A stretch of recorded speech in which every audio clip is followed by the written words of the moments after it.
Well, Greensboro Green is one of the sites for Imagine Art Here, Tysons Tiles. And this is a public art engagement and public art installation conceived and developed by artist Julia Vogel.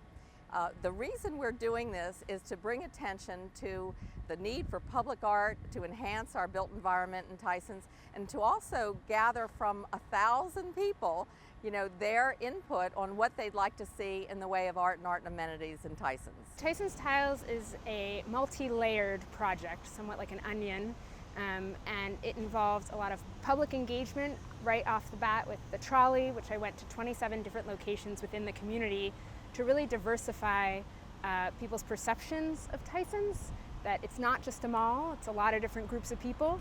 And the project really is a culmination of that community. Every single tile represents one person I spoke to, and I hope that it's seen as a celebration of Tysons and also as a catalyst for more public art in the community.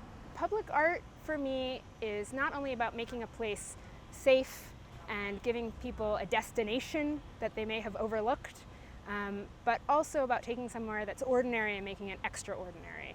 Well, we'd love for everyone to come out to Tysons, come see the Imagine Art Here, Tysons Tiles at Greensboro Green and Tysons West. Check out everything else there is to do here in Tysons. It's really a great place. You can learn more about Tysons Tiles by going to the Arts Council website at artsfairfax.org. You can participate in Tysons Tiles and see your virtual cube by answering 3 questions on our website, and that too will be collected and used as part of the data that helps our Master Arts Plan in Fairfax County.